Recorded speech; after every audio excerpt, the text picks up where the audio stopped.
Bismillahirrahmanirrahim. Nawaitu an atlubal ilma wal istifada wal intifa'a wal i'tikafa hadzal masjid lillahi ta'ala. Ya Allah, saya niat menuntut ilmu dengan mengharapkan banyak faedah, banyak manfaat, serta niat i'tikaf di rumah Allah ini karena Allah Ta'ala. Alhamdulillahirabbil alamin. Baik, malam ini insya Allah kita akan bahas dua kitab dalam satu pertemuan. Yang pertama yaitu kitab Daqaiqul Akhbar fi Dzikril Jannati wan Nar. Ini kitab ditulis oleh Al-Imam Abdul Rahim Ahmad bin Ahmad Al-Qadhi. Kitab ini di dalamnya khusus spesialis membahas tentang bagaimana keadaan kita setelah hidup di dunia. Jadi ada alam rahim, ada alam dunia, dan ada alam barzakh.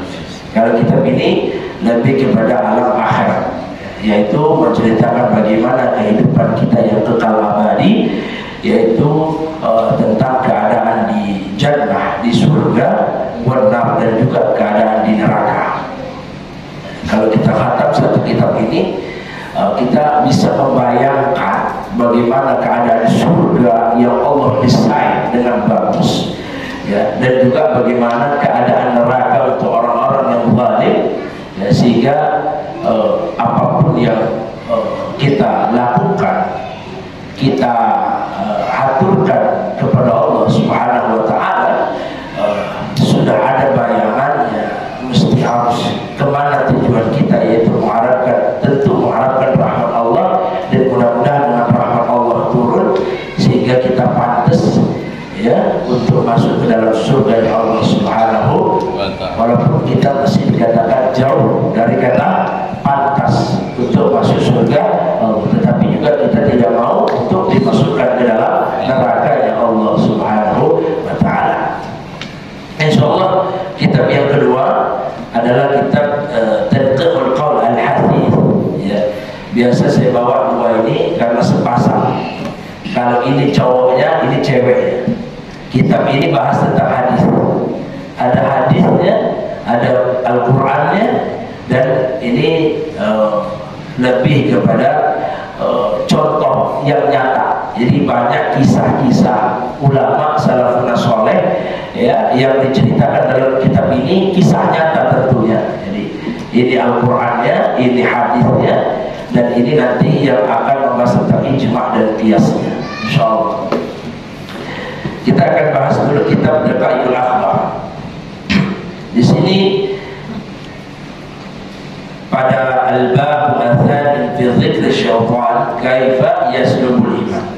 Bismillahirrahmanirrahim. Qala al-musannif rahimahullah ta'ala nafa'ana bi ulumi bi qaramati bi asrari wa bi anwari min daril amin ila aqal qal.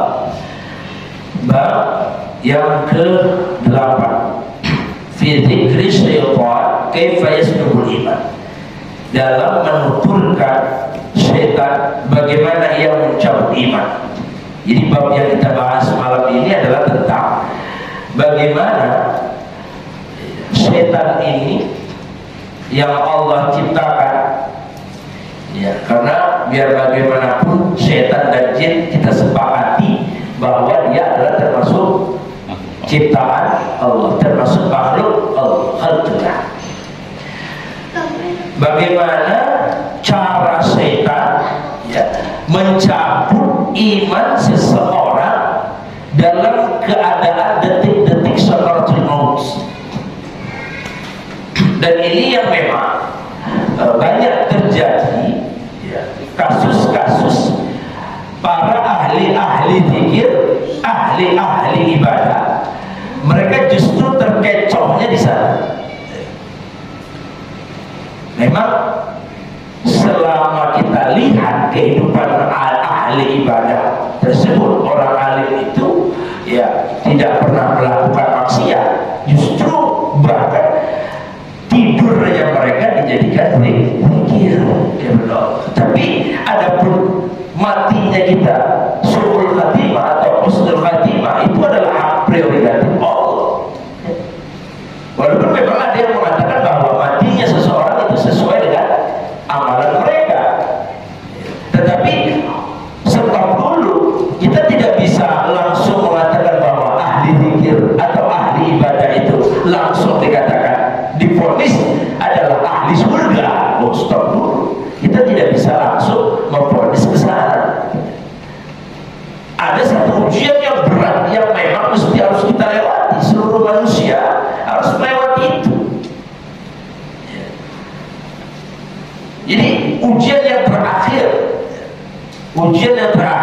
di detik-detik kehidupan kita sebelum nyawa kita diambil oleh Allah, kita kembali kepada Allah Subhanahu wa Ta'ala. Apa ujian yang terakhir? Ujian yang terakhir ini justru biasanya adalah ujian yang terberat, ya, ujian yang terberat. Kalau masih awal-awal kan masih ringan, ujian kelas 1 masih biasa, ujian kelas 2 biasa, tapi biasanya yang paling berat adalah ujian kelas terakhir, kelas 6, ujian nasional terberat.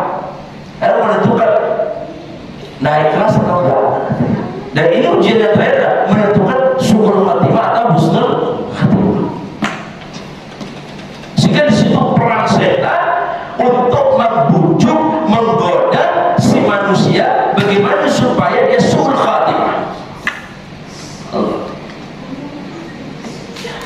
Sehingga dikatakan dalam kitab al-khabar annahu yaji'u syaitan la'anahu Allah fayajlisu 'inda ra'sil 'abdi fayaqulu lahu utruk hadha ad-din faqul ilahaini ithnaini hatta tanju min hadhihi syiddah. Dikatakan bahwasanya dalam khabar ketika seorang hamba sedang sakaratul maut, di situ akan datang syaitan laknatullah dan dia percis duduk di dekat kepala hamba sebelah kanan. Sakaratul maut. Jadi kalau misalnya ruh kita dicabut dari ujung jempol kaki, ya, sakaratul maut itu kan maknanya ketika ruh kita sampai di lara. Ini disebut sakaratul. Di situ lah. Jadi ujian terakhir manusia itu adalah ketika iblis menggoda di sakaratul maut. Keadaannya nanti dijelaskan di dalam kitab ini, ya, keadaan orang yang sakaratul maut itu seperti apa. Kemudian lalu setan akan berkata utruk hadzal din, kepada hamba itu tinggalkanlah agama ini, ya, dan katakanlah Tuhan ada dua. Jadi ketika kita sakaratul maut, Pak, ya, iblis duduk di sebelah kanan tepatnya dan iblis menyuruh kita untuk mengatakan apa?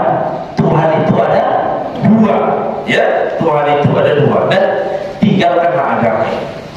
Kemudian faida kana al-amru, apabila urusan itu demikian adanya, itu adalah bujukan atau rayuan godaan syaitan. Supaya apa? Supaya kita suul khatimah. Alaika bil buka wat tadarru wa ihya'il laili bi kathratir ruku' was sujud hatta tanju min azabillahi ta'ala. Ada orang yang selamat dari godaan itu. Siapa mereka? Satu, fa'alaika bil buka, mereka yang sering menangis, ya, ya, wat tadarru, yang doa sungguh-sungguh di hadapan Allah. Jadi doanya itu nggak sekedar doa, ya Allah pengen ini pengen itu, nggak sekedar doa selesai, enggak, tapi doa sambil menangis, ya Allah. Wa ihya'il lail, dan juga nggak sekedar doa sambil nangis, tapi ada waktu yang ditentukan, yaitu waktunya ihya'ul lail, waktunya pada sepertiga malam, bikafratir ruku', dan tidak hanya sekedar bangun di sepertiga malam berdoa sambil menangis, tapi kudu memperbanyak ruku di malam itu. Allah. Wasujud, dan memperbanyak sujud hatta tanju min adzabillahi ta'ala, maka orang tersebut agar diselamatkan dari siksa Allah, dari ujian sakaratul maut. Nah, ini yang lebih luar biasa. Sehingga dari pernyataan ini membuat murid daripada ulama besar ahli fikih, yaitu yang sering kita kenal namanya Imam Abu Hanifah. Imam Abu Hanifah punya murid, ditanya oleh murid, wa su'ila Abu Hanifah ayyu dhanbin akhwaf bisalabil iman. Wahai Abu Hanifah, pada waktu itu di majelis murid Abu Hanifah sedang mengajar taklim, ada murid yang bertanya, wahai Abu Hanifah, saya ingin bertanya. Baik, silakan. Kata muridnya, ayyu dhanbin akhwaf bisalabil iman. Wahai Imam Abu Hanifah, adakah dosa yang menyebabkan aku ini punya potensi gagal dalam melaksanakan ujian sakaratul maut? Maksudnya pertanyaannya adalah, apakah ada dosa yang dilakukan oleh kita yang menyebabkan kita susah untuk lulus dari ujian sakaratul maut? Ada nggak dosa? Imam Abu Hanifah jawab, qala ada. Kata Imam Abu Hanifah, yang pertama adalah tarku syukri alal iman. Ya, ini yang susah nanti kita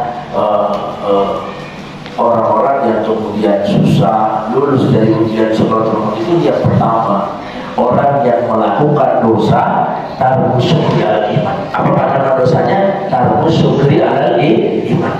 Dosa orang yang tidak mensyukuri iman yang ada di dalam dirinya. Ternyata itu termasuk dosa. Ya. Kita selama ini kan mengkaji dosa itu adalah berzina, betul nggak Pak?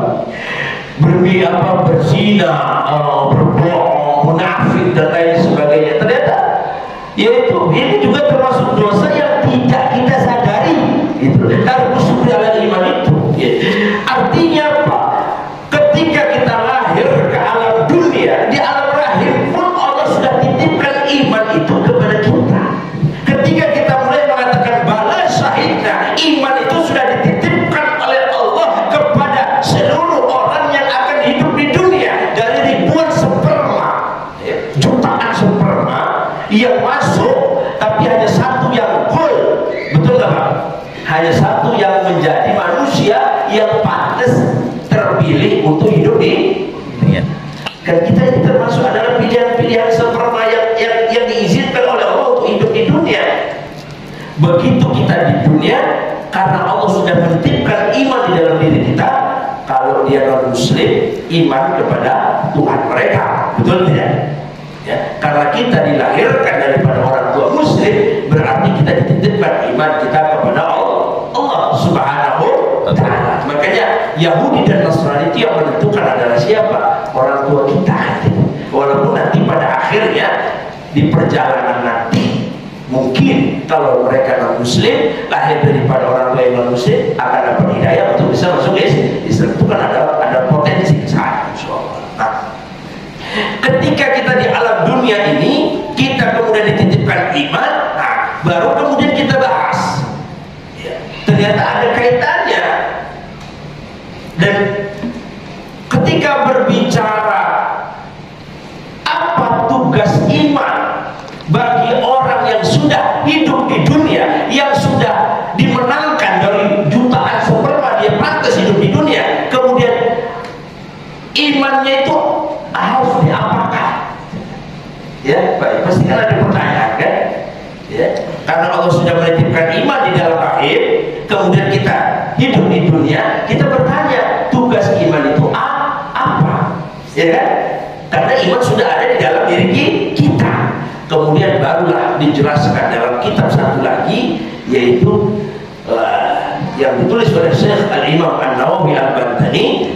Kebetulan memang dalam kitab ini adalah menjelaskan tentang al-babu fi fadilatul iman, yaitu bagaimana tentang tugas-tugas keutamaan iman. Ya, jadi ini sangat sinkron sekali. Dua kitab ini menjelaskan tugas-tugas kita untuk bagaimana kita mestinya harus bersikap kepada iman kita gitu. Jadi nggak sekedar kita ini, mungkin dulu kita belajar iman kepada Allah, iman kepada Rasul, iman kepada malaikat kan ya. Tapi bukan bicara itu. Hari ini, malam ini kita akan bicara bahwa apa tugas iman kita sesungguhnya. Yang pertama adalah al-iman uryan. Ini Rasulullah katakan dalam kitab Tajul Quran. Rasulullah katakan iman itu aslinya, yang sebenar-benarnya iman itu hanya sekedar titipan. Seperti kalau kita umpamakan adalah seperti botol kosong, gitu ya. Iman itu seperti botol kosong, dan Allah kasih begini. Kita bicara, kita ibaratkan, kita logikakan begini. Nih iman, aku titipkan kepada kau. Ini imannya masih kosong, tolong kau isi, ya Pak ya. Kapan kita isi? Ketika kita mulai dihitung hari pertama hidup di dunia. Ternyata isian pertama itu adalah tanpa kita sadari, ya, itu ada di dalam kitab Fathur Rahman li Ibn Syihabuddin, ada juga dalam kitab Mawahibus Shaman, ada juga dalam kitab Ghayatul Bayan. 3 kitab syarah terkenal yang ditulis oleh Syekh Ibnu Rushd Al-Arabi al-Ansari Syafi'i rahimahullah taala. Awal wajibin 'ala al-insan ma'rifatul ilahi istiqam. Itu kata Syekh. Ternyata iman kita hari pertama di dunia sudah terisi itu tadi. Yang kosong dengan apa? Dengan ketika kita diazankan oleh ayah kita. Allah. Nanti itu ada maknanya, Pak. Ya, kan kita lahir, betul lah. Kalau misalnya ada yang lahir di rumah sakit, disuruh dulu peluk ibunya, habis itu dikasih ke ayahnya untuk diazankan. Ternyata itu adalah sebuah apa namanya isian, apa namanya molekul apa sih? Molekul ya, betul nggak? Molekul, nah itulah orang molekul apa itu kan? Molekul itulah yang menjadi energi, kekuatan, modal awal kita untuk apa? Mengundang supaya bagaimana kita terus mengisi iman tadi. Kalau ibarat HP, Pak. Kalau HP baru beli kan masih kosong tuh. Dicas dulu, coba dulu dicas. Begitu masuk, tek, oh berarti benar. Ini orang imannya sudah mulai berfungsi kan gitu ya. Nah, begitu sudah diazankan, disitulah kita udah mulai berfungsi untuk melaksanakan tugas iman kita selanjutnya. Baru dari situ kita mulai mengenal tentang ajaran-ajaran Islam, diisi sedikit demi sedikit. Nah, dengan apa? Yang pertama, ya, setelah mulai diisi,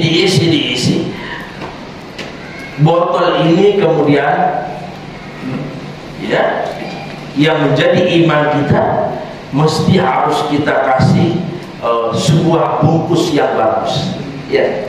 Ya, kita kasih bungkus yang bagus. Supaya apa? Supaya iman kita ini terjaga. Kita kasih bungkus. Karena kita pun kalau punya barang, mobil, rumah, kira-kira saya tanya bapak-bapak, bapak punya rumah, punya mobil, kalau nggak dirawat bagus, rusak nggak? Rusak. Rumah nggak dicat-cat, rusak nggak? Sama, mobil juga sama, mesti harus dirawat. Bagaimana kita merawat iman ini? Kan gitu kan? Bagaimana kita merawat iman ini? Iman ini mesti harus dirawat. Kalau mobil diservis, tune up.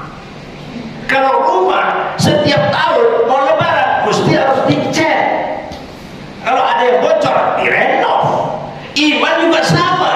Iman itu mesti harus dirawat, diisi, ya, dihiasi dengan yang baik-baik. Yang pertama kata Rasulullah, walibasu taqwa, dia mesti harus punya pakaian. Iman itu mesti punya pakaian supaya apa? Terjaga iman seseorang dengan apa? At-taqwa. Dengan taqwa. Jadi tidak hanya sekedar kita dititipkan iman. Sekarang saya tanya, Pak, kita lahir dititipkan iman, ya, orang tua kita muslim, ya berarti sudah ada masuk isinya muslim. Nah, ya. Makanya saya tanya, iman dulu apa Islam dulu? Pak, iman dulu apa Islam dulu? Iman dulu, ya kan? Secara ini kan berarti benar. Allah titipkan iman dulu, lahir orang tua kita muslim atau enggak, baru kemudian kita bicara Islam. Kan gitu. Nah, makanya ketika kita ditanya dulu oleh guru-guru kita, kau agamamu apa? Islam. Kau agamamu apa? Aku orang muslim.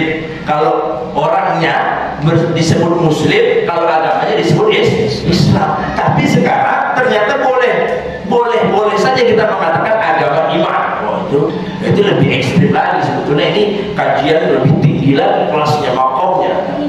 Jadi kalau dulu kita ditanya agamanya apa, Islam. Kalau kita ngaji lagi lebih dalam kitab As-Suluk, itu para ulama-ulama salafun saleh mengatakan ad-din al-iman, bukan ad-din al-islam. Tapi itu nanti perlu banyak proses untuk sampai ke sana. Nah, sehingga ketika kita ingin isi, ya, sambil kita perbaiki seperti rumah, sambil kita beli dulu keramiknya, ya Pak ya. Ya, kalau mau bangun rumah kan kita nyicil dulu, katakan beli dulu granitnya, ya, beli dulu atapnya. Nanti sambil kita isi, kita perbagus, juga sambil kita isi dalamnya, ya kan? Nah, yang isian dalamnya itu adalah isian dalamnya itu adalah nanti ajaran-ajaran Islam, termasuk syahadat di sana, termasuk sholat, ya, termasuk zakat. Nah, kemudian dibungkus. Nah, itulah yang untuk dirawat. Untuk merawatnya itu adalah at-taqwa, sehingga iman kita tetap terus terawat dengan ketakwaan. Kemudian wazinatu wal haya. Nah, tidak hanya sekadar bagaimana kita merawat iman, tetapi juga kata Rasulullah, bagaimana iman kita ini mesti harus punya perhiasan. Ya, jadi tidak cuma manusia saja Pak yang pengen punya perhiasan. Ya, emang istri kita dong yang pengen punya emas? Enggak. Kan iman kita juga mesti harus ada perhiasan. Apa perhiasan daripada iman? Perhiasan iman kita adalah al-haya. Apa al-haya? Malu. Ini kalau manusia udah gak punya malu, saya katakan hampir 78% hari ini kita lihat orang yang Islam imannya sudah tidak dihiasi dengan rasa malu. Betul kan? Orang Islam tapi imannya sudah tidak dihiasi dengan rasa malu. Muslim, Islam, beriman kepada Allah, beriman, tapi pakai celana wahai. bukan Hawaii, di atas daripada paha, di atas, bodoh, itu maksudnya Islam. Sholat, saya lihat di mall-mall itu mereka sholat, tapi celananya segini, subhanallah, alhamdulillah lagi. Astagfirullahaladzim. Itu kan jadi akhirnya kenapa mereka seperti itu? Kan mereka tidak mengerti tentang ini, jadi ya mereka kalau sekarang kita tanya apakah dia orang kalau dia sholat kan berarti dia beriman, betul nggak Pak?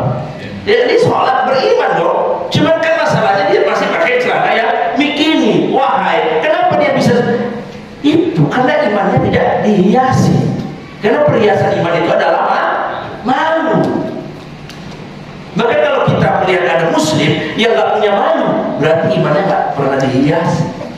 Ibarat rumah nggak pernah ada perhiasannya, rumah itu nggak ada sofanya, rumah itu nggak ada lemarinya yang bagus. Rumah itu kan mesti harus ada sofanya, ada lemarinya yang bagus, dikasih kaligrafi kan gitu kan. Supaya apa? Kalau kita masuk rumah, jadi rumah kita ada baiti jannati, baiti, supaya kita masuk ada rumahku adalah surga, gitu kan.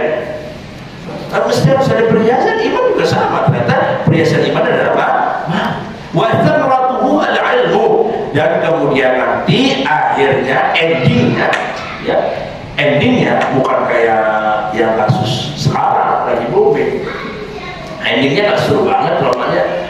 Tahu nggak Pak yang kasus tentara otak daripada pembunuhan istrinya? Kaum muslimin kagak enak banget endingnya. Orang yang mematiin istrinya, kenapa dia yang mati? Kok aneh gitu kan? Ya Allah ya Allah. Tentara mana begitu amat ya? Orang muslimin lagi namanya. Ampun dah. Ya Allah. Nih kita kasus kita nih dekat-dekat ini polisi, Brigadir J, Brigadir Joshua. Gak lama Brigadir Joshua belum selesai, udah ada lagi aja kaum muslimin. Ya Allah, ya Rabbi. Ini kata ampun ya. Ya endingnya gak enak banget gitu loh.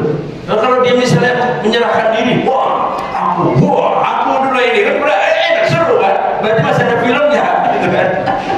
Ini gak enak banget. Nah ini ending daripada keimanan kita, Pak. Ya, ending daripada keimanan kita. Nanti iman itu kalau kita sudah rawat baik, ya Pak ya, sudah kita isi bagus, ya.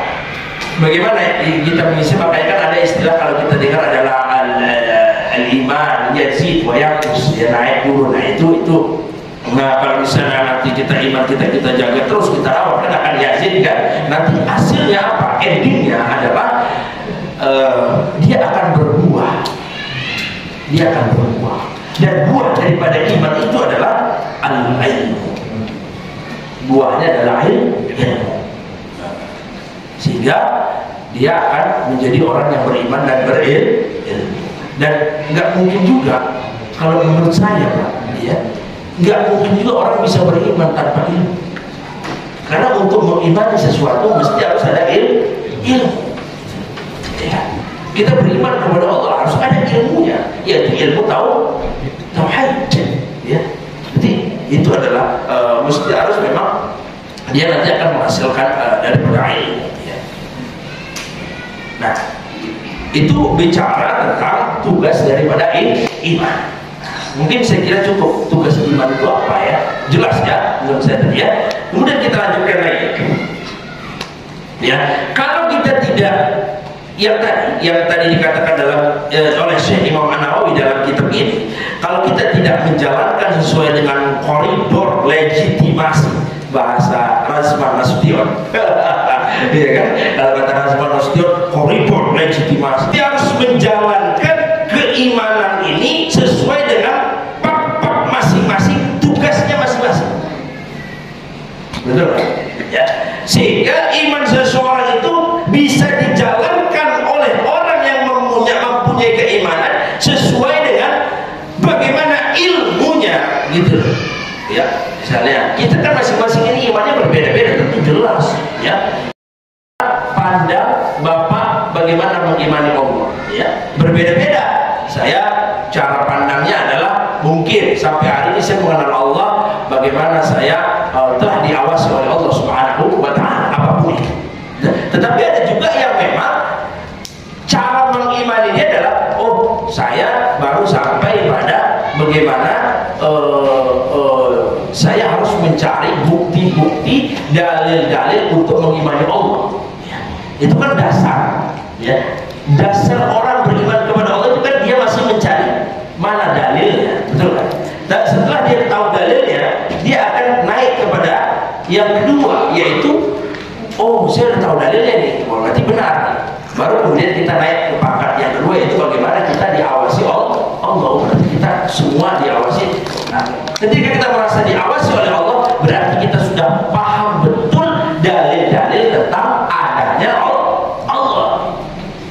Nah, setelah kita sampai di tatanan yang kedua, kemudian naik ke puncaknya, ya. Puncak beriman kepada Allah itu apa? Yaitu yang disebut dengan hakul yakin. Bagaimana kita tenggelam dalam kecintaan kepada Allah Subhanahu wa Ta'ala. Ya, orang-orang ini adalah yang disebut dengan ahli-ahli sufi, zuhud, ya, yaitu meninggalkan dunia, fokus kepada akhirat. Itu makamnya yang disebut dengan makam a'la, ya, makam sufi, makam aulia. Ya, sehingga ketika kita sudah menjalankan tugas iman ini sesuai dengan kapasitas kita masing-masing, maka kita akan diselamatkan oleh Allah sesuai dalam kitab ini tadi. Kita akan sukses dan berhasil untuk lolos ujian sakaratul maut. Berarti ada pertanyaan lagi, Ustaz, saya mau tanya lagi. Yang dimaksud daripada yang orang yang tidak lolos itu apa? Yang tidak lolos beriman, oke, beriman.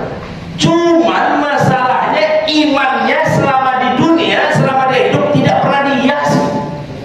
Artinya dia nggak punya malu, malunya tidak dilaksanakan. Berarti itu dia punya potensi ketika sakaratul maut ujian terakhir dia gagal. Kenapa? Karena ada yang kurang. Ada yang kurang. Kayak kita servis mobil, Pak. Servis mobil, turun mesin. Kira-kira klepnya lupa dipasang. Klepnya lupa dipasang. Hidup gak itu mobil? Hidup gak itu mobil? Sama. Iman udah dirawat, bagus, ini dilaksanakan semuanya. Cuma satu, imannya gak dihiasi dengan malu. Begitu sakaratul maut, wah, kata Ustaz, kalau saya sudah menjalankan tugas iman, saya pasti lulus ini. Begitu ditanya, begitu digoda sama iblis, hai, gitu kan? Ayo dong, katain Tuhan itu ada dua, ayo dong. Dalam arti dia, aku udah ngaji ini, aku bisa, pasti gue bisa dong. Lewat dong. Cuman masalahnya selama dia hidup, dia kurang menggunakan malu, nggak ada malunya. Malu itu kan umum ya, dalam hal apapun lah ya. Akhirnya dia kata. Nah, ini mungkin penjelasan saya untuk yang pertama itu sudah jelas, cukup jelas ya, takusuk al iman. Yang kedua ya, dosa yang akan mencabut iman kita ketika, atau dosa yang menyebabkan kita gagal pada ujian sakaratul maut apa? Yaitu watarku khawfil khatimah. Apa itu? Ada orang, jadi tarku khawfil khatimah itu gini. Ada orang yang hidup dikasih hidupnya ini beruntungnya gini. Jadi Allah biarkan dia bermaksiat. Mungkin di masa lalunya dia bermaksiat, dia melakukan dosa. Begitu dia sampai di usia 50, Pak. Usia 50, usia 60, dia sudah mulai merasa capek dengan apa yang dia lakukan. Akhirnya dia kembali kepada Allah. Artinya apa? Taubat lah ya. Bahasa kita katakan taubat lah, oke? Taubat lah.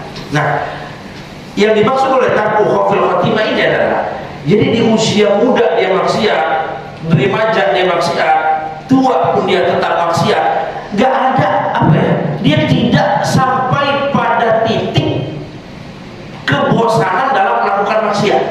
Jadi sampai dia tua, dia tidak mempersiapkan bekal kematian. Apa ya? Kalau saya bilang apa ya? Saya bilang ini. Kebablasan. Hah? Kebablasan. Ya benar. Kebablasan benar. Karena gini, ketika kita sudah merasakan nikmatnya maksiat itu, ya, makanya ada istilah, Pak. Istilah anak zaman milenial sekarang itu apa? Apa kata mereka? Ustaz, ya, dosa itu kalah sama enak. Apa maksudnya? Dosa itu kalah sama enak. Berzina enak kan Pak Ustaz? Katanya enak, emang. Tapi itu dosa. Kalah dosa sama enak.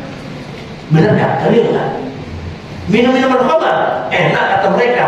Yang bagi yang mencintai mereka. Nah, yang dimaksud oleh tarku khawfil khatimah ini adalah mereka yang sudah merasakan enaknya bermaksiat sehingga berjamur di dalam tubuh menjadi sebuah kebiasaan dan mereka susah untuk meninggalkan kecanduan. Dan ini menjadi resiko. Apa yang akan resikonya bagaimana? Nanti yang pada akhirnya adalah ustadz atau ulama-ulama yang menjalankan amar ma'ruf nahi munkar. Ini akan menjadi resiko buat mereka. Ya, mohon maaf. Ya, saya tidak mengatakan secara spesifik. Misalnya ada seorang pejabat yang sudah kecandu berkorupsi.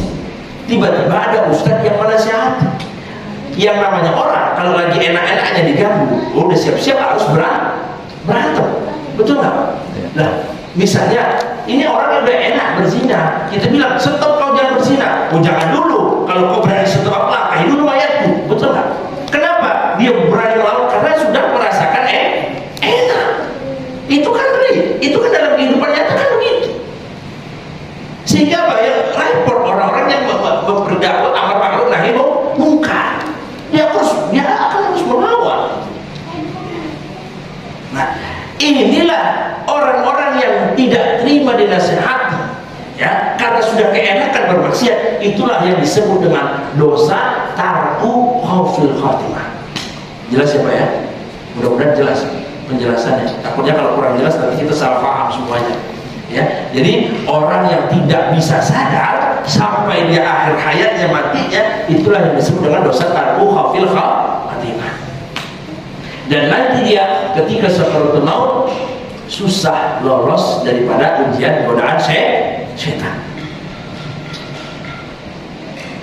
Karena begitu setan melihat, oh ini temanku dulu di dunia, ini temanku dulu. Aku suruh minum minuman keras dia mau, aku suruh berzina dia mau, malah keenakan. Temanku, assalamualaikum, masa setan assalamualaikum. Temanku, ya, dia melihat.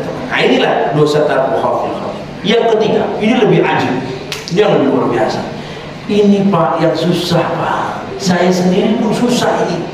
Yang ketiga ini dosa yang sering kita lakukan tanpa kita sadari, dan banyak orang yang terjebak dari dosa ini. Allah, apa itu Pak? Wa zulmul ibad. Allah, mungkin kalau tarku syukri al-iman bisa ya, tarku husnul khatimah bisa.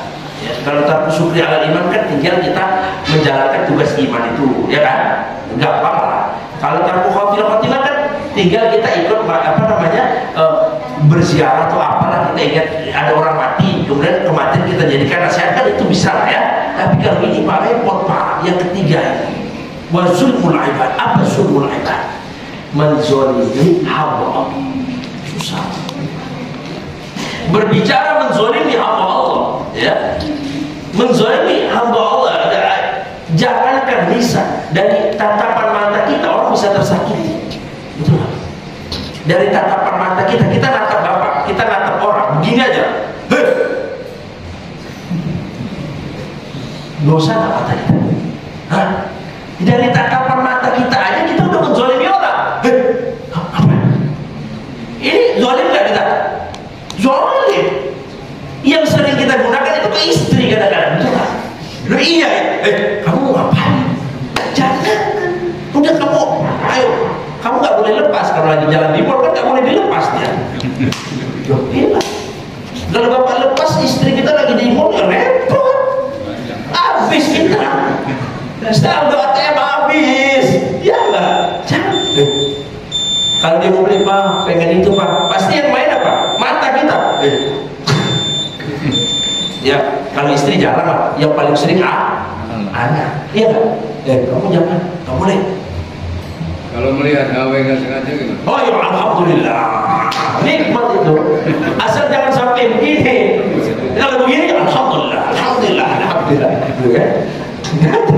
Tapi kan nggak sengaja. Alhamdulillah itu nikmat. Nggak sengaja itu nikmat. Yang penting kalau sengaja azab. Kalau sengaja azab. Kalau nggak sengaja nikmati saja. Ya. Cuman jangan sampai disuruh Mbak, tolong Mbak berhenti lama ya bener ya. Akhirnya dia repot ya. Ya, jadi zulmul ibad itu adalah, makanya banyak orang masuk neraka gara-gara nggak sadar dia pernah menzolimi orang. Kayak saya nih ngobrol di depan, saya nggak tahu nih dari berapa orang bapak-bapak mungkin ada yang terzolimi hatinya dengan saya. Ustadz ini menyindir saya, jangan-jangan misalnya akhirnya dia sakit hati sama saya. Ya saya nggak tahu dah apakah saya termasuk menzolimi dia atau tidak kan gitu kan. Makanya ustadz itu paling repot agar supaya Pak jangan sampai dalam ceramahnya menghakimi nggak boleh. Ketika ada ustadz yang langsung menghakimi kehidupan orang, dia sama, berarti itu ustadz sedang menzolimi jamaahnya. Wah, ya. Dan makanya saya selalu bilang ceramah saya ini tidak ada yang menghakimi. Ya. Siapapun berhak untuk tidak menerimanya. Tidak harus diterima. Enggak. Takutnya nanti kita saling menzolimi satu sama lain. Dia zolim sama kita zolim sama dia. Alhamdulillah semuanya ya. Jangan sampai. Jadi ada 3 dosa yang mana kita ini nanti bisa disebabkan untuk tidak lolos daripada apa? Syakaratul maut. Ya ini masih banyak sekali. Ya, ada 2 lembar lagi karena waktunya singkat ya. Jadi saya simpulkan saja langsung karena memang saya harus tablik akbar malam ini, acara peringatan tahun baru Hijriah. Ya, di sana penceramahnya ada 2, Habib Ahmad Al-Atos, beliau penceramah pertama, saya penceramah kedua, insya Allah naik di jam 9. Jadi saya dari sini nggak bisa langsung istirahat, makanya saya bawa supir langsung terjun ke Pamulang. Ya, dari gerbang tol Pamulang nggak jauh. Doakan saya mudah-mudahan saya walafiat, panjang umur, bapak-bapak juga saya walafiat. Adapun kesimpulannya adalah ya, kesimpulan kita kajian malam ini yang pertama, nanti setan itu akan datang duduk di samping kita. Dikatakan juga dalam kitab ini, setan itu tidak hanya sekedar duduk, tetapi setan itu akan menawarkan yaitu minuman. Karena keadaan ketika sakaratul maut adalah wa yuqalu asyaddu halil maut halal atas wa iraqil kabir. Jadi keadaan orang sakaratul maut itu adalah seperti orang kehausan yang benar-benar haus yang tidak pernah dia rasakan di dunia. Kalau Bapak pernah merasakan haus di dunia, itu 10 kali lipat hausnya disebut ketika nyawa kita sampai di berborok haus. Bahkan gara-gara haus itu bisa membuat hati kita terbakar saking hausnya. Kemudian di situ akan ada setan berperan bahwa airnya adalah air, di sini dikatakan adalah airnya itu adalah air es. Jadi di apa namanya, digoyang-goyangkan itu untuk menggoda kita, ya, untuk menggoda kita. Termasuk ya yang digoda itu, ini kisah nyata di sini dikisahkan, yaitu apa, siapa namanya ini, Syekh Zakaria Az-Zaid. Syekh Zakaria Az-Zaid ini lagi sakaratul maut di rumah sakit, kemudian didatangi oleh sahabat-sahabatnya. Kemudian sahabat Syekh ini membantu untuk mengucapkan kalimat la ilaha illallah. Tiba-tiba ketika dibantu yang pertama, Syekh Zakaria Az-Zaid ini memalingkan kepala, sehingga teman-temannya heran kenapa Syekh Zakaria ini tidak mau ditalkin. Begitu yang kedua, Syekh Zakaria ditalkin lagi, ayo Syekh katakan la ilaha illallah, katakan Syekh. Kata Syekh enggak. Yang ketiga, yang lebih parah lagi, sampai semua kawan-kawannya bingung, jangan-jangan ini Syekh gadungan, jangan-jangan ini Syekh cabul. Kenapa? Kok disuruh talkin nggak mau? Semua orang heran. Begitu yang ketiga ditalkin lagi la ilaha illallah, apa tidak akan saya ucapkan. Syekh Zakaria Az-Zaid ini saya ceritakan, Pak. Syekh Zakaria Az-Zaid ini kenapa disebut julukannya Az-Zaid? Salah satu ulama yang sangat-sangat zuhud, nggak pernah pakai sendal. Kalau jalan langsung nyentuh tanah. Apa kata beliau? Karena setiap saya jalan, setiap kaki saya nyentuh tanah, saya ingat bahwa saya berasal dari tanah dan saya akan kembali ke. Jadi setiap langkahnya ingat mati terus, luar biasa. Tiba-tiba sakaratul maut tidak akan saya. Ternyata setelah dibongkar di dalam kitab ini dijelaskan, saya kalau sebutkan Arabnya susah, saya simpulkan saja lah, lama nanti akhirnya. Ternyata pingsanlah Syekh Zakaria, pingsan, nggak lama siuman, sadar. Syekh Zakaria sadar, sempat bicara sebelum beliau wafat, masih sempat bicara. Dijelaskan, wahai kalian semua jamaah yang hadir, apakah kalian tadi sempat mengucapkan kepadaku satu kalimat? Betul Syekh, kami membantu kamu Syekh untuk mentalkinkan la ilaha illallah. Oh iya. Yang pertama diceritakan, kenapa aku menolak talkin kalian? Karena berdepatan ketika kalian menyuruh aku talkin, berdepatan di situ ada iblis datang untuk menawarkan air es. Disitulah kepala Syekh menggeleng-geleng. Yang kedua, ternyata pengakuan Syekh Zakaria, kalau gagal dari kepala, setan pindah ke kaki, ditempelkan. Kalau dalam kitab ini Syekh Abdurrahim Al-Qadi mengatakan air es itu ditempel di kaki kita. Bayangkan hati kita yang terbakar, rasa haus, ditempel air es di kaki. Godaan berat. Bayangin nikmatnya nggak? Kita udah membayangkan itu nikmat banget. Begitu Dikatakan lagi, ayo katakan lagi. Kalau kau mau wahai Syekh, kata iblis, katakan Tuhan ada dua. Ya, dan katakan Isa adalah putra Allah. Disuruh katakan begitu, Isa adalah putra Allah. Terus kemudian saya katakan tidak. Yang ketiga, ditawarkan lagi, bertepatan iblis menggoda lagi. Kalau kau mau, ini terakhir kesempatanku menawarkan kepadamu wahai Zakaria, kalau kau mau aku akan berikan air ini yang banyak. Tapi katakanlah bahwa tiada Tuhan selain Allah. Baru dikatakan oleh Syekh Zakaria, tidak akan pernah aku ucapkan. Disitulah bertepatan mereka pada mentalkinnya ketiga kali. Maka dikatakan oleh Syekh Zakaria bahwa aku bukan menolak kalimat yang kalian bimbing, tapi aku menolak daripada tawaran iblis. Dan saya jamin setelah kita ngaji malam ini, ya malam ini ngaji di Al-Barakah insya Allah semuanya, ketika Sakaratul Maut tinggal bilang sama iblis, gua kemarin udah ngaji tuh. Lo gagal mau goda dua ya? Lo mau goda dua kan? Ya gak bisa. Gua udah tahu lo mau nawarin es. Giliran saya, aduh, iblis mau juga nih. Malah yang ngajarnya yang gagal ini. Masya Allah ya.